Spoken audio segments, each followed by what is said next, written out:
नमस्कार, खबरों का पंचनामा देख रहे हैं और मैं हूं आपके साथ दिव्या सिंह। हम लेकर आए हैं देश और दुनिया की 5 बड़ी खबरें, जिस पर चर्चा के लिए हमारे साथ स्टूडियो मौजूद हैं कैपिटल टीवी के editor in chief doctor Manish Kumar. Doctor साहब, स्वागत है आपका। धन्यवाद। सबसे पहले एक नजर आज की टॉप हेडलाइंस पर।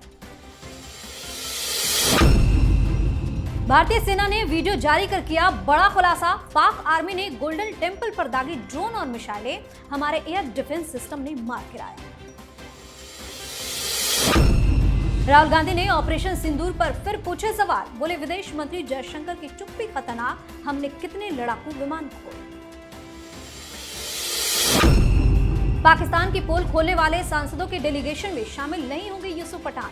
टीएमसी ने कर दिया इनकार। अभिषेक बनर्जी बोले हम तय करेंगे कौन जाएगा। देश से गद्दारी करने वाले गैंग पर सरकार का बड़ा एक्शन। अलग अलग राज्यों में ताबड़तोड़ हो रही गिरफ्तारी, पूछताछ में हो रहे चौंकाने वाले खुलासे। यूपी के डिप्टी सीएम ब्रजेश पाठक पर की थी आपत्तिजनक टिप्पणी। सपा मीडिया सेल के खिलाफ एफआईआर दर्ज। वकील ने कहा 15 दिन में मांगे माफी, पोस्ट को करे डिलीट।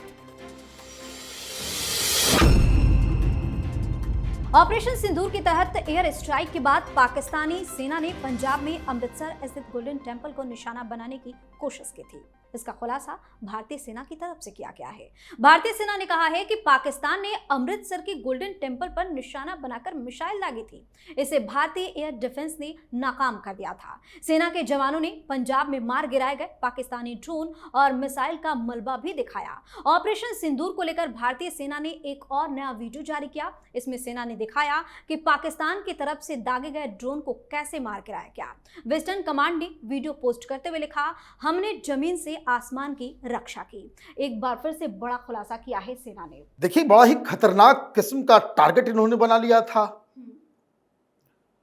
अगर जिस तरह के मिसाइल का इस्तेमाल किया, जितने भी हमले हुए अब तक हिंदुस्तान के ऊपर पाकिस्तान के द्वारा, उसमें सबसे खतरनाक जो शाहीन मिसाइल है, उससे गोल्डन टेम्पल को निशाना बनाया गया।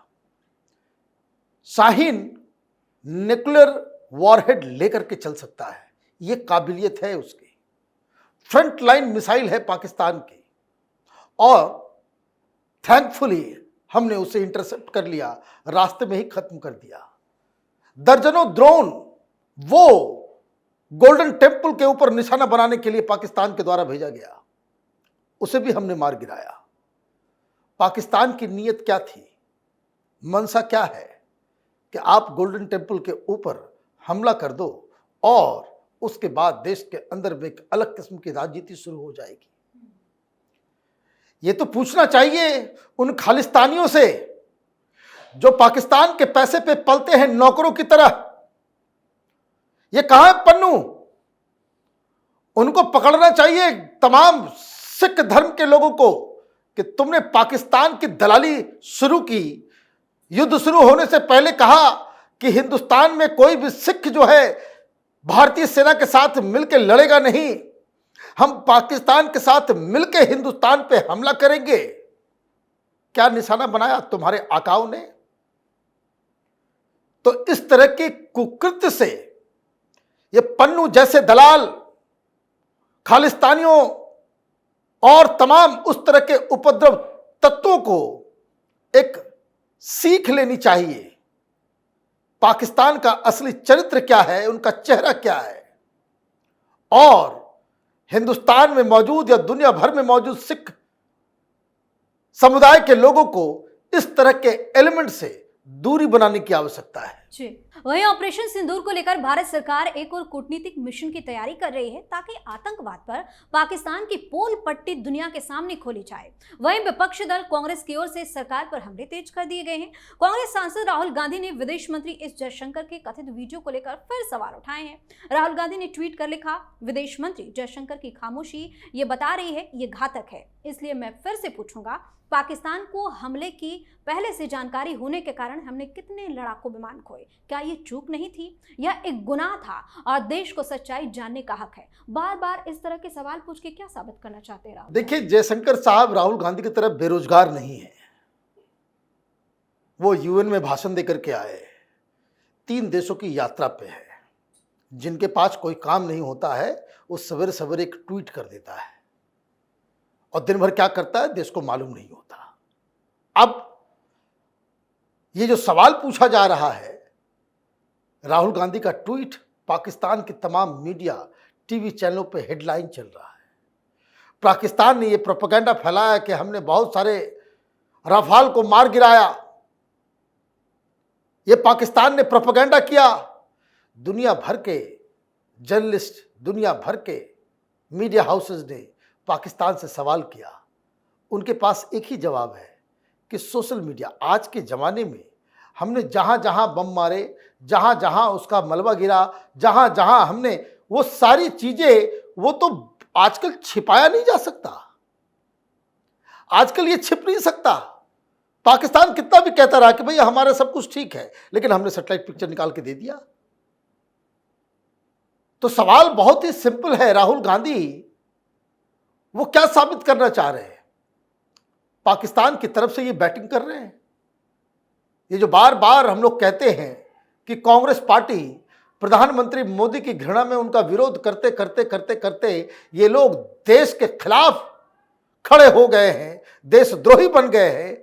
ये राहुल गांधी बार बार जब भी मौका मिलता है इस तरह की बातों को वो सच साबित कर देते हैं। राहुल गांधी को और कांग्रेस पार्टी को ये समझना चाहिए कि जब हिंदुस्तान की सेना ने, सरकार ने नहीं, जब सेना ने कह दिया कि हमारे सारे पायलट और सारे जो एयरक्राफ्ट है वो सुरक्षित वापस अपनी जगह पे आ गए हैं, तो उस पर सवाल करने का मतलब है कि आप चीन, पाकिस्तान और अमेरिका की तथाकथित लॉबीज के लिए आप काम कर रहे हो। आपको इसके लिए माफी मांगनी चाहिए।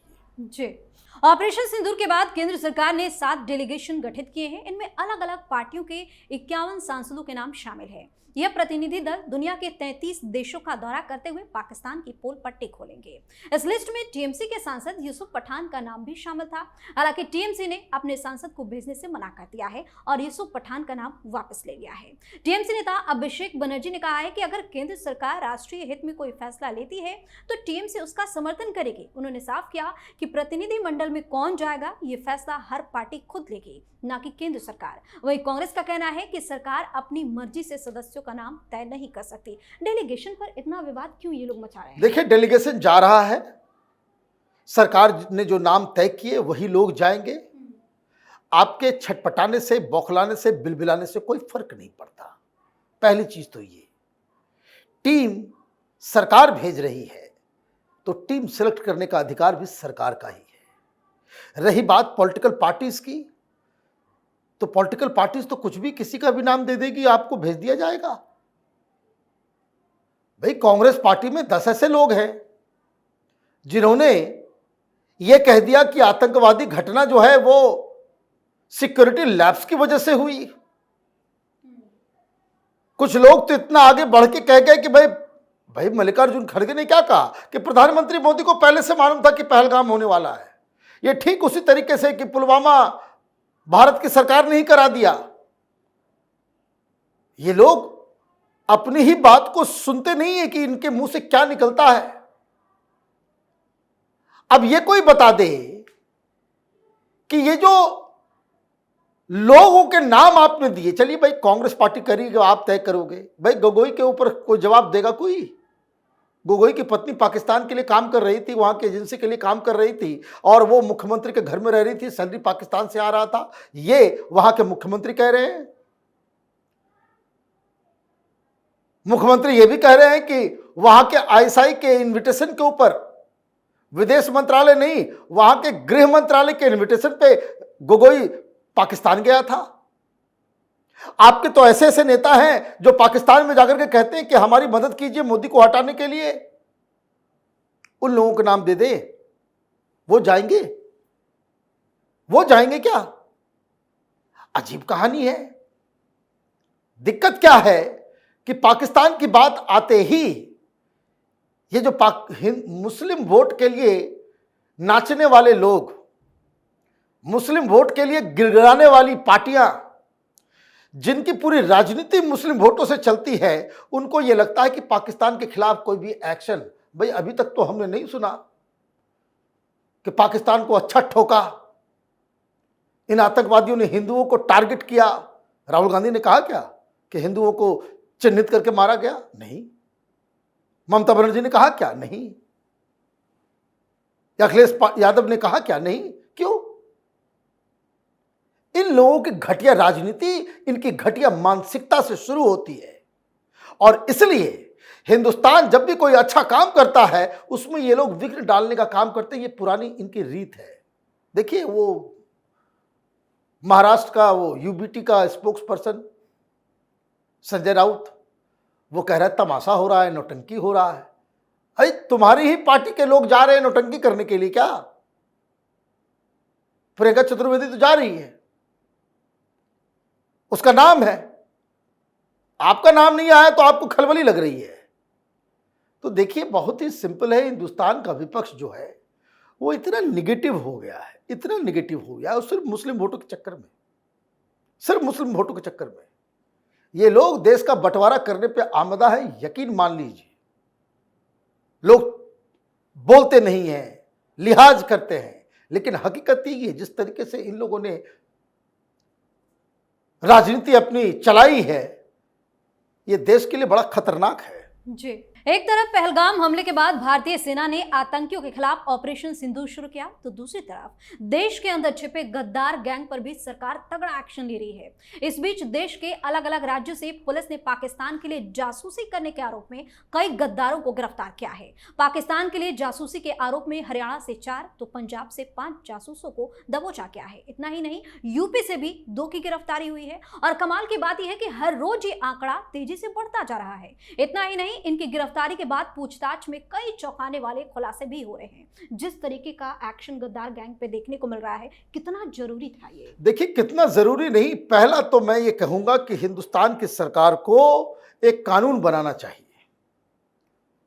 ये सब छूट जाएंगे, मैं आपको बता रहा हूं ना कि कानून नहीं है, सख्त कानून नहीं है देशद्रोह के लिए। इस तरह की चीजों में जो कोई भी शामिल हो उसकी तो सबसे पहले नागरिकता छीन लो, मरने दो इन लोगों को। कि जहां देश के पहले बाहर जाओ, बॉर्डर के बाहर छोड़ करके भेज दो कि जहां जाना है जाओ, देश में तुम्हारे लिए जगह नहीं है। हिंदू हो, मुसलमान हो, सिख हो, ईसाई हो, कोई नहीं,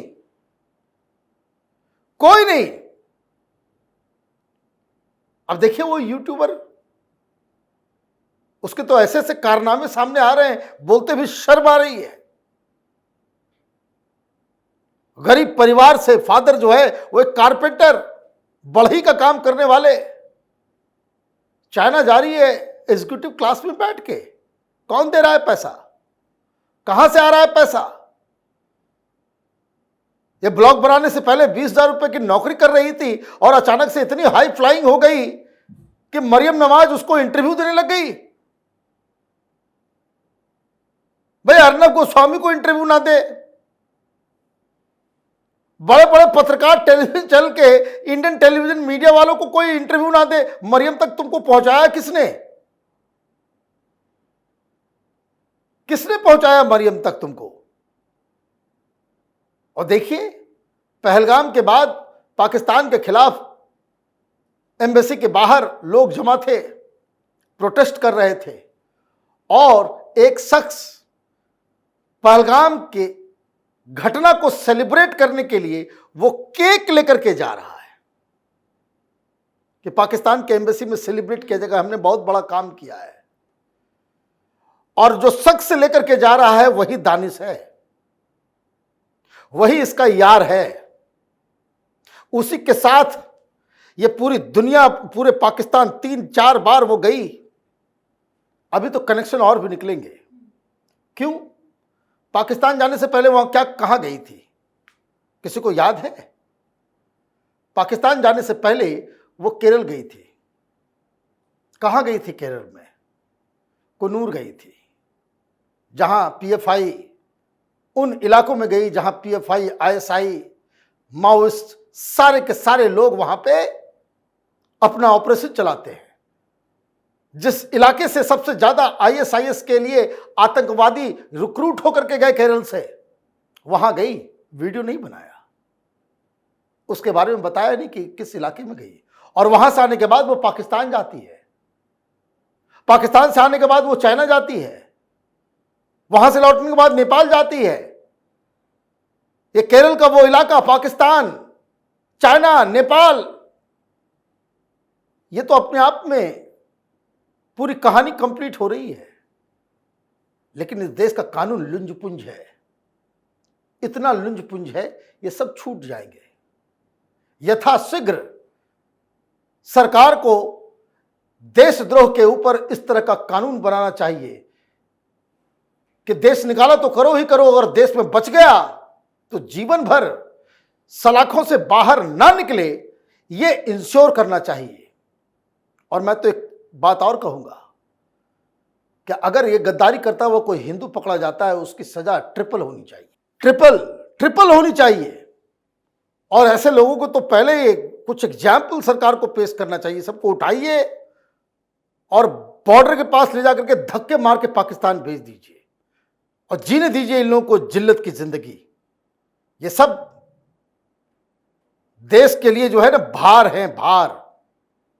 ह्यूमन बीइंग की तरह ट्रीट करते हैं हम लोग, ये हमारी गलती है। जानवरों की तरह सलूक करेंगे, एक भी इस तरह का गद्दार इस देश में पैदा होना बंद हो जाएगा। जी, आखिरी खबर में बात यूपी की। समाजवादी पार्टी की ओर से एक्स हैंडल पर उत्तर प्रदेश के डिप्टी सीएम ब्रजेश पाठक पर की गई आपत्तिजनक डीएनए टिप्पणी पर उनके खिलाफ लखनऊ में एफआईआर दर्ज की गई। भाजपा के लखनऊ महानगर अध्यक्ष आनंद द्विवेदी की शिकायत के आधार पर एफआईआर दर्ज की गई है। उनका आरोप है कि पोस्ट में डिप्टी सीएम की दिवंगत मां के खिलाफ बेहद आपत्तिजनक बातें थी, जो समाजवादी पार्टी की महिला विरोधी मानसिकता को दर्शाती है। मामले में वकील प्रशांत सिंह अटल ने कहा कि हमने सपा के प्रदेश अध्यक्ष और मीडिया सेल के प्रमुख अखिलेश यादव से माफी मांगने को कहा है। हल्की बातें करके सारी मर्यादाएं तोड़ दी गई हैं। पोस्ट को हटाया जाना चाहिए और सार्वजनिक माफी मांगी जानी चाहिए। अगर वे 15 दिनों के भीतर सार्वजनिक माफी नहीं मांगते हैं तो हम सिविल और क्रिमिनल कोर्ट में मानहानि का मुकदमा दायर करेंगे। क्या हो गया है समाजवादी पार्टी को? देखिए, जैसे जैसी पार्टियां होगी, जैसा जैसा मानसिकता होगा, उसी हिसाब से तो वो ट्वीट करेंगे। ये राहुल गांधी की बीमारी लग गई है ऑलमोस्ट ऑल पार्टीज को। इनको रिस्पॉन्सिबिलिटी का पता ही नहीं है। ये गाली गलौज की भाषा, रेड लाइट एरिया के बारे में मेंशन करके आप अपने पॉलिटिकल अपोनेंट, उनकी मां, उनके परिवार के डीएनए के बारे में लिखोगे? वो शर्म भी नहीं आती इन लोगों को। और ये जो राजनीतिक बातचीत का स्तर इतना लो गया है, इसके लिए राहुल गांधी जिम्मेदार है। किया है अखिलेश यादव ने, लेकिन जिम्मेदारी राहुल गांधी की है। चुन चुन के गालीबाज लोगों को राहुल गांधी अपने सोशल मीडिया में लेकर के आता है। तो आप एक करोगे, बाकी लोग 2 करेंगे, फिर बाकी 3 करेंगे, फिर 4, वो धीरे धीरे बढ़ता चला जाता है। सोशल मीडिया पे राजनीति स्तर को खराब करने का काम ये राहुल गांधी ने किया है। राहुल गांधी ने किया है। अभी कुछ दिन के पहले का वीडियो है, तुम तड़ाक कर रहे हैं प्रधानमंत्री को कि तुमको ये हो जाएगा, तुमको। भाई ठीक है, कभी कभी होता है, आप इलेक्शन के मोड में होते हैं, कभी कभी निकल जाता है। लेकिन जहां लिखने पढ़ने का काम है, जहां प्रेस रिलीज देने का काम है, जहां ट्वीट करने का काम है, यहां तो कम से कम कुछ अक्लमंद लोगों को रखो। राहुल गांधी ने यही गंदगी फैलाई है सोशल मीडिया में आकर के, पूरा वातावरण दूषित कर दिया है। तो ये मुझे लग रहा है कि क्रिमिनल केस होना भी चाहिए।